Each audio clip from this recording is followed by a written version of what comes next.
यहाँ गंदगी फैलाना सख्त मना है, गंदगी फैलाने पर दंड दिया जाएगा।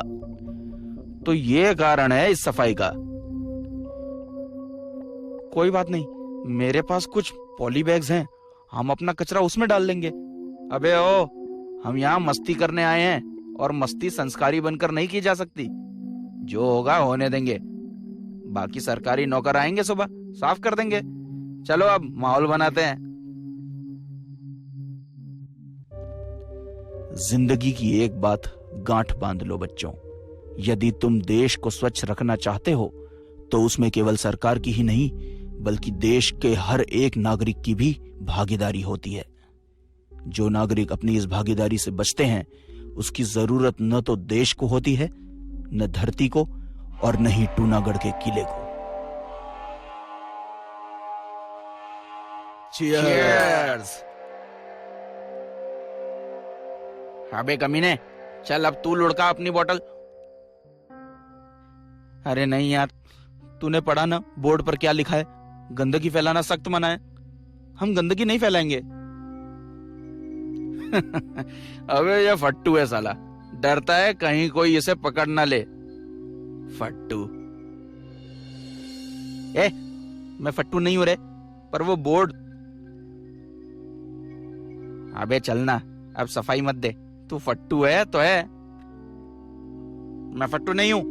तुम दोनों ने बोतल लुढ़काई थी ना, ये देखो मैं क्या करता हूं। मैं भी कर सकता हूं ये सब। ये देखो, और देखो, देखो इसे। ओ अहंकारी आदमी, तूने और तेरे दोस्तों ने मिलकर इस किले के नियम को भंग किया है। यहां कदम कदम पर लिखा है कि यहां गंदगी न करें, तो क्यों की? ये क्या हो रहा है यार? और ये मूर्ति बात कैसे कर रही है? अरे चल कैसे रही है? अबे मेरी तो कुछ समझ में नहीं आ रहा है। लेकिन हमारी समझ में सब आ चुका है। टूनागढ़ के किले में गंदगी फैलाने के लिए तुम सबको सजाए मौत मिलती है।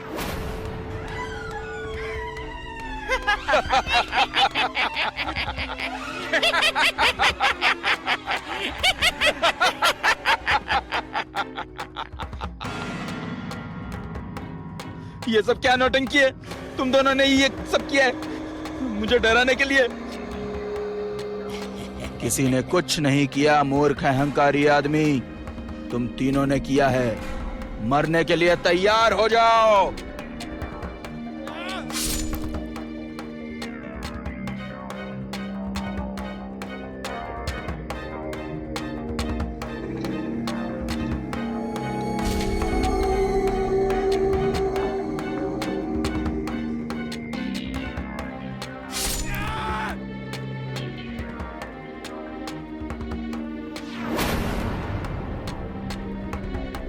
नहीं नहीं, मुझे मौत का दंड नहीं मिलेगा। मैं नहीं मरूंगा। मैंने साफ कर दिया, सब साफ कर दिया है। नहीं, ये नहीं हो सकता।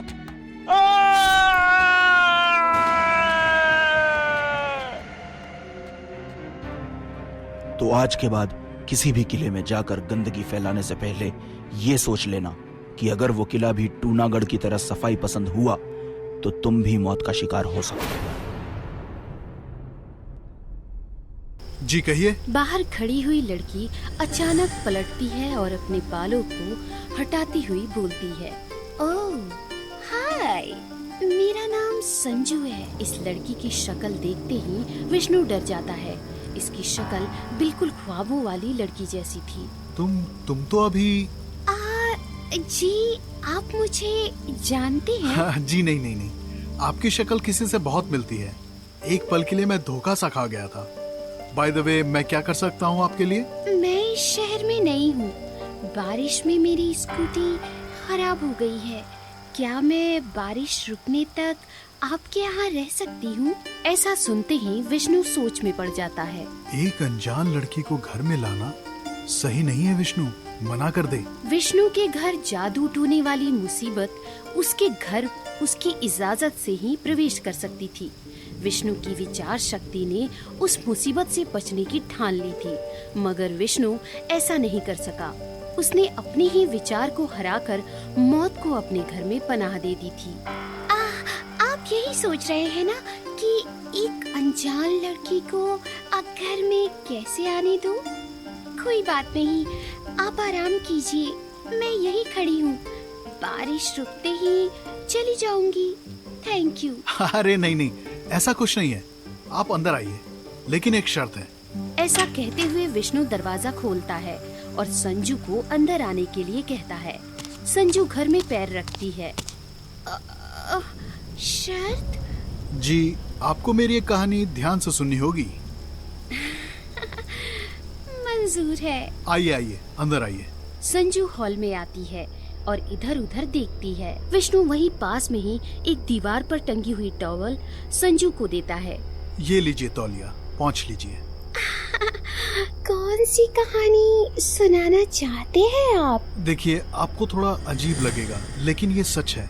आपके आने से कुछ देर पहले मैंने एक भयानक सपना देखा था, जिसमें आप मेरा गला घोटकर मुझे मार रही थी। इसीलिए आपको देखकर मैं चौंक गया था। ऐसा कैसे हो सकता है? शायद नींद के असर में आपको ऐसा लग रहा होगा, मगर हाँ, आपका सपना जरूर बताता है कि आपने हाल फिलहाल में जरूर कोई गलत काम किया है। नहीं संजू जी, ऐसा मैंने कुछ नहीं किया। तभी विष्णु को नींबू मिर्ची को लात मारने की बात याद आती है। हाँ, वो एक चौराहे पर रखी नींबू मिर्ची को लात जरूर मारी थी, लेकिन उस बेकार की बात से मेरे सपने का क्या लेना देना? उसी का लेना देना है विष्णु। मैं उस जादू टोने का श्राप हूँ। मुझे लात नहीं मारनी चाहिए थी तुम्हें। तुम मरोगे तो जादू टोने करने वाले की मुसीबत टल जाएगी। संजू को चुड़ैल में बदलता देख विष्णु की आंखें बड़ी हो जाती हैं। नहीं, ऐसा नहीं हो सकता। विष्णु भागने लगता है। विष्णु भागते भागते दरवाजे के पास पहुंचता है। तभी चुड़ैल का हाथ पीछे से उसके सीने में घुसता है और उसका दिल निकाल देता है। विष्णु पलटता है। चुड़ैल उसकी गर्दन पर दांत गड़ा देती है। तो देखा बच्चों, कभी कभी हमारा आत्मविश्वास भी हमारी मृत्यु का कारण बन जाता है। इसलिए संभलकर चौराहे को पार कीजिए। जाने किस मोड़ पर एक जादू टोने का टोटका आपका इंतजार कर रहा हो। मतलब यहाँ हमारे ऑफिस में भूत है? आप रुकेंगे तो सब पता चल जाएगा। क्या देख रहा है? मैं तो भूतों में यकीन करता हूँ। तेरी जगह मैं होता तो भूल करके भी ये चैलेंज एक्सेप्ट नहीं करता। अब तू सोच तुझे क्या करना है। ठीक है, मैं रुकता हूँ, देखता हूँ तेरे भूत को। अरे यार। Okay bro, your wish. पूरा ऑफिस तेरा है, कहीं भी पसर जा। अगर डर से फटने लगे तो प्लीज कॉल मत। अच्छा चल, सॉरी, बाय बाय। अनिल ने एक ऐसी चुनौती स्वीकार की थी जिसका अंजाम क्या होने वाला है उसे खबर तक नहीं थी। वो 13वें फ्लोर के उस ऑफिस में अपना बचा कुचा समय काट रहा था, कभी इस कुर्सी पर बैठकर तो कभी उस कुर्सी पर बैठकर। कुछ ही देर में 12 बजने वाले थे।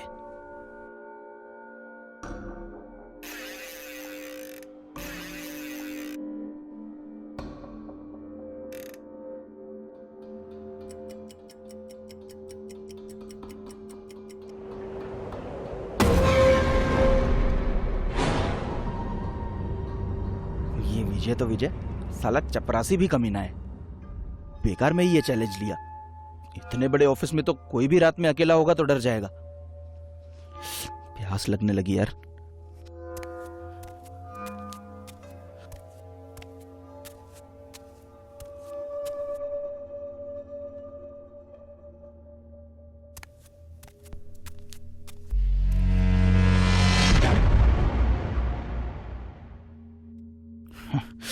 दो पैग लूंगा ना, सारा डर निकल जाएगा। पता नहीं क्या हो रहा है यार।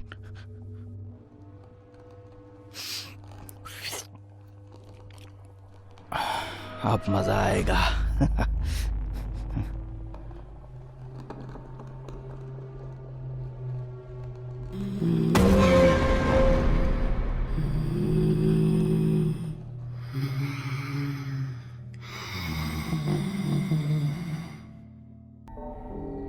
हे भगवान,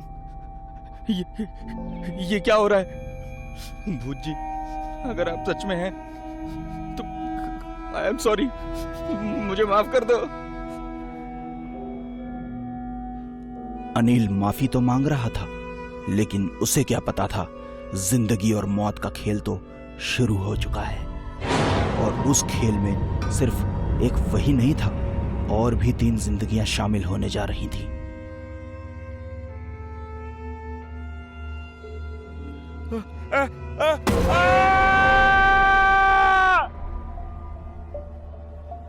अनिल, अनिल उठो। इट्स मी यार, उठो अनिल। मैं प्रीति। देख, विजय और बाबू भी है। संभालो अपने आप को। सॉरी यार, हमें नहीं पता था कि तू शेर की खाल में खरगोश है। इतनी सी नौटंकी से डर गया।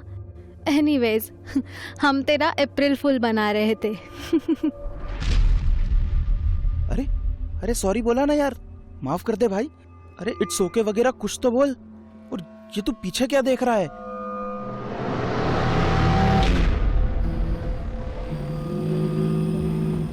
बाबू, ये एक्स्ट्रा नौटंकी ना तू लाया है। नहीं मैडम, मैं नहीं लाया इसे। कौन हो तुम? मैं भूत हूँ।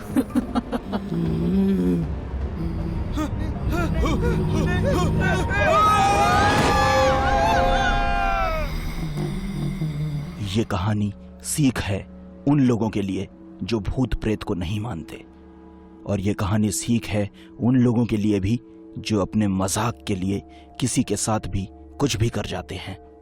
इसलिए हर मजाक सोच समझ कर करना चाहिए, और खासकर अप्रैल फूल वाला मजाक, क्योंकि भूत होते हैं।